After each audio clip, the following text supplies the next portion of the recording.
자, 1학년 학생 여러분들 오늘 처음 학력평가 쳐보느라고 고생했을 것 같은데 사실 중학교 범위라서 여러분들이 중학교 때 1, 2, 3학년 동안 얼마나 많은 내용들을 잘 이해하고 있는가를 확인하는 시험이었다라고 생각을 하면 될 것 같습니다. 지금 과학 같은 경우에 조금 여러분들이 어려움을 겪고 있는 것 같아서 사실 이 중학교 범위를 선생님이 강의를 통해서 알려주는 게 어떤 도움이 될까 좀 고민을 했는데 중학교 때 개념이 또 고등학교 때 연결이 되는 부분들도 많아서 오늘 그래도 수문제를 한번 정리를 해보려고 합니다. 1번부터 한번 볼게요. 자, 1번 그림은 열의 이동과 관련된 현상 A에서 C를 나타낸 것이다 라고 되어 있는데요. 우리 열의 이동은 중학교 2학년 때 배운 내용입니다. 중2에서 배운 내용이니까 혹시 기억 안 나는 친구들은 자료를 한번 찾아보면 좋을 것 같아요. 자, 대류에 의한 현상을 물어봤어요. 대류라는 게 뭐였어요? 액체 또는 기체 상태의 입자가 직접 이동을 하면서 그 입자가 이동할 때 열이 이동하는 방법, 그걸 우리는 대류라고 얘기를 하거든요. 자, 여기서 보면 촛불 위에서 바람개비가 돌아간다라고 되어 있는데 촛불에 의해서 이 공기가 데워지게 되면 데워진 공기는 위로 올라가게 됩니다. 그러면 이 올라간 공기에 의해서 바람개비가 돌아가게 되는 거고요. 그럼 얘는 대류에 의한 거 맞죠? 자, 그리고 B도 에어컨의 찬 공기가 아래로 내려온다라고 되어 있죠. 에어컨 주변에 공기가 차가워지면 내려오게 되어 있습니다. 그러면 이것도 역시도 대류에 의한 게 맞습니다. 자, C 같은 경우에 난로를 쬐는 손바닥이 손등보다 따뜻하다. 이 손바닥으로 전달된 열에 의해서 손바닥에는 열이 지금 전달이 되었고요. 그리고 손등 같은 경우에는 아직 이 열이 닿지 않은 거죠. 이건 복사에 의한 현상입니다.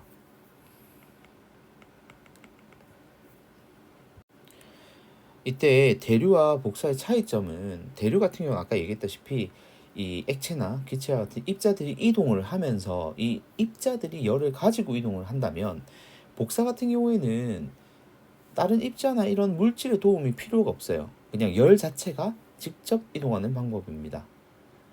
그래서 이 내용 잘 기억하시고요. 정답은 4번이 되겠습니다. 다음 문제 볼게요. 자, 이번 문제는 역시나 중학교 2학년 때 배웠던 내용입니다. 정전기 유도라는 말로 여러분도 아마 들어봤을 거예요. 그림은 대전되지 않은 금속구 A와 대전된 금속구 B가 음전하로 대전된 막대 P에 의해서 각각 끌려오거나 밀려나는 모습을 나타내고 있습니다.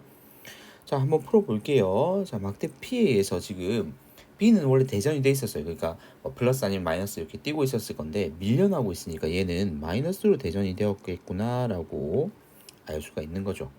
그리고 A 같은 경우에는 대전이 되어 있지 않았어요. 그러니까 플러스 마이너스 이렇게 띄고 있지 않았는데 막대 P에 지금 끌려오고 있는 모습이 보이죠. 끌려오면서 지금 전자들 같은 경우에는 얘랑 먼 쪽으로 밀려날 겁니다. 요거까지 보고요.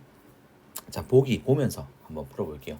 자, 기억부터 A에서 전자는 음전할 때니까 마이너스로 대전되어 있는 막대 P에 가까워지면서 멀어지는 방향으로 이동을 하겠죠. 그래서 기억은 틀렸습니다.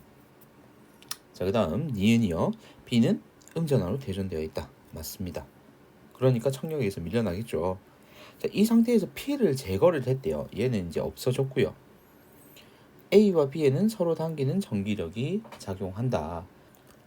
지금 P를 제거했다 하더라도 이미 B라는 애는 마이너스로 대전이 되어 있던 음전하로 대전이 되어 있던 상태이기 때문에 A의 정전기 유도 현상이 발생하게 됩니다.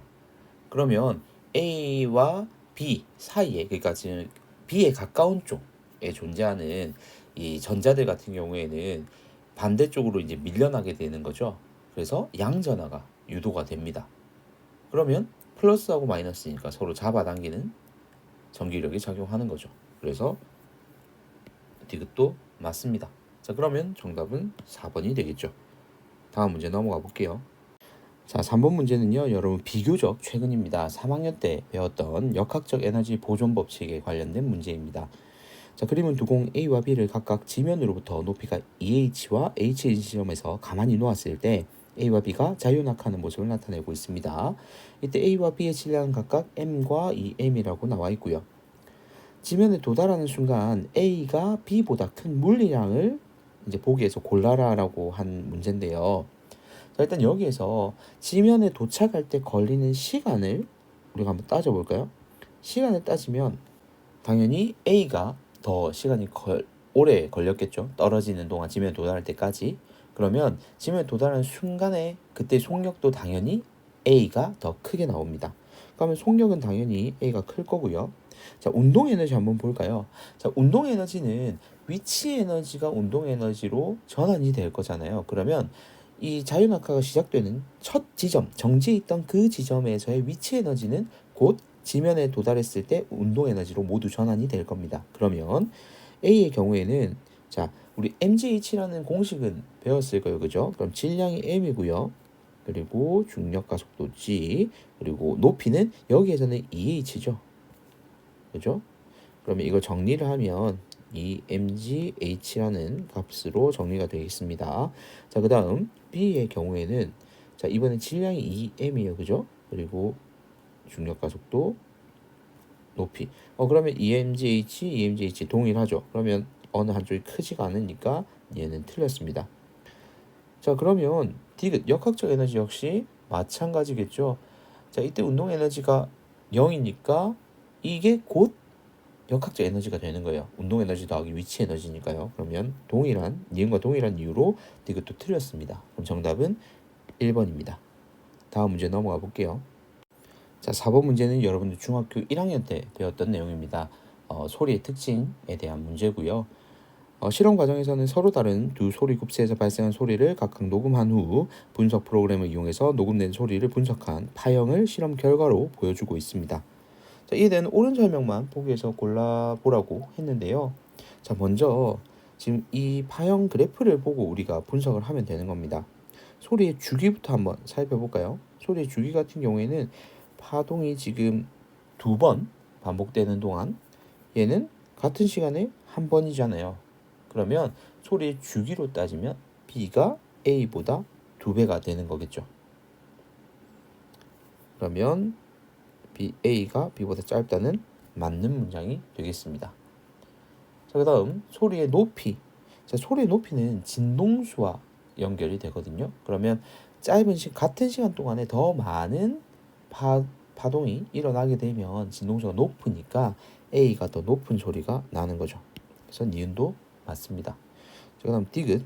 소리의 크기는 진폭을 얘기하는 거잖아요. 진폭은 여기에서부터 여기까지 진폭을 얘기할 건데 당연히 A가 B보다 크네요. 그럼 기억 니은 디귿 5번이 정답입니다. 자, 다음 문제로 넘어가 볼게요.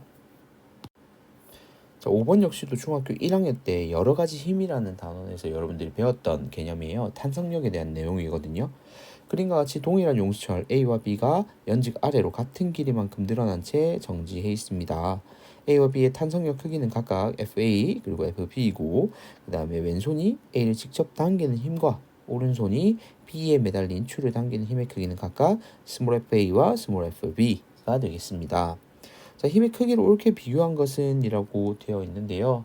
자, 일단 여러분 탄성력이라는 건 탄성을 가지고 있는 물체가 가지는 힘인데 우리가 변형을 시키잖아요. 그럼 그 변형시킨 거에 반대 방향으로 작용을 하거든요. 용수를 잡아당기면 그 잡아당긴 방향과 반대 방향으로 작용하는 게 탄성력이란 말이에요.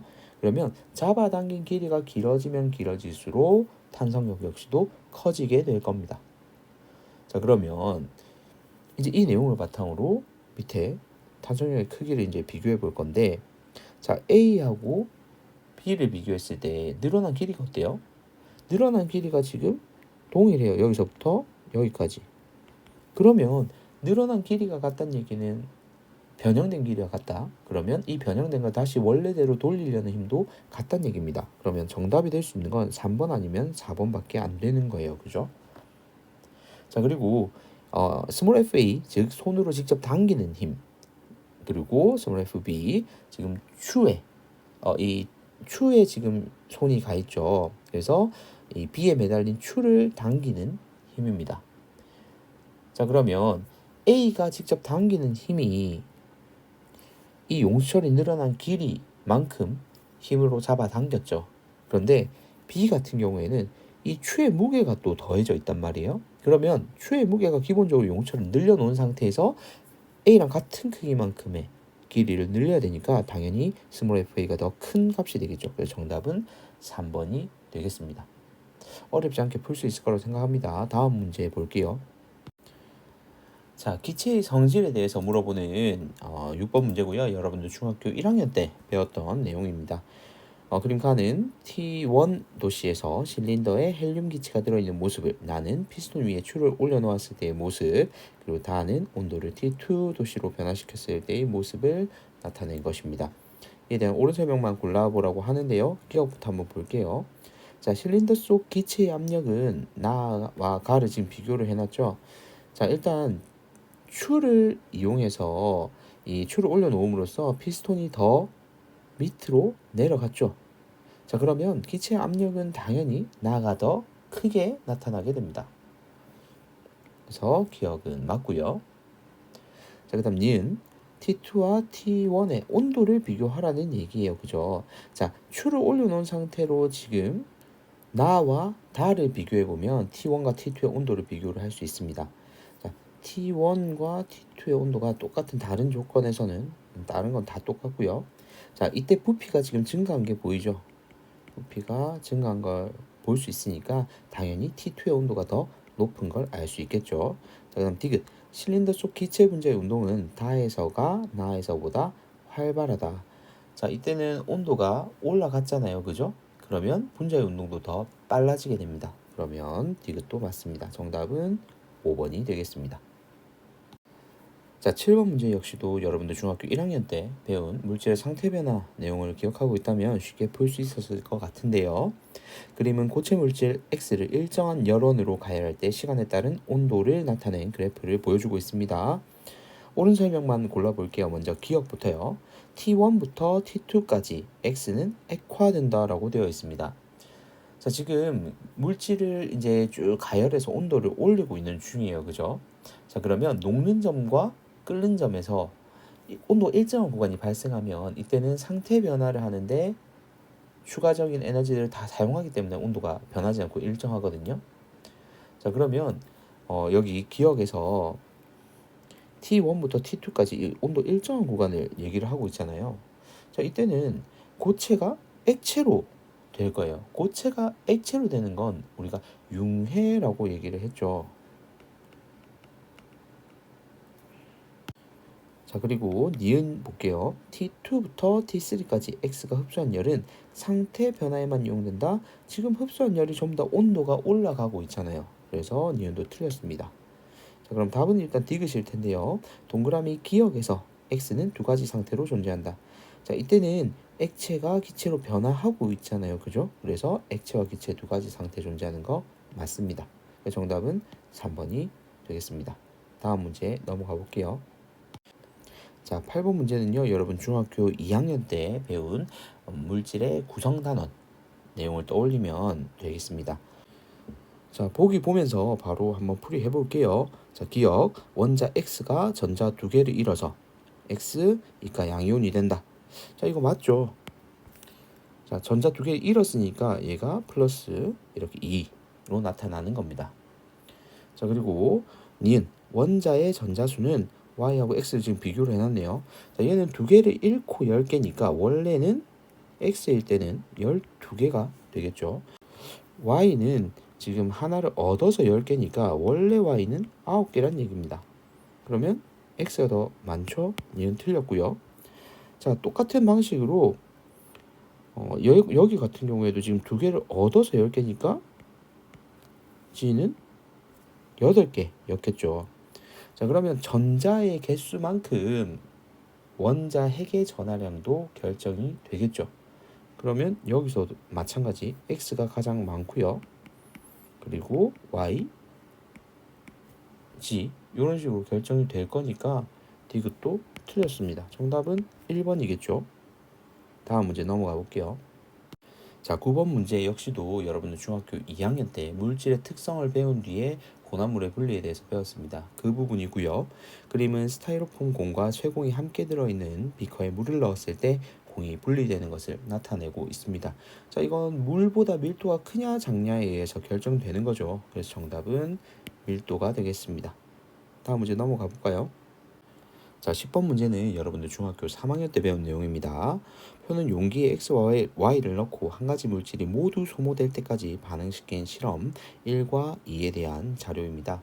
X와 Y가 반응해서 G가 생성되고 1에서 반응 후 남은 반응물의 질량은 2g이라고 하는데요. 자, 그러면 이제 우리는 이 표를 보고 간단하게 계산을 할 수가 있을 겁니다.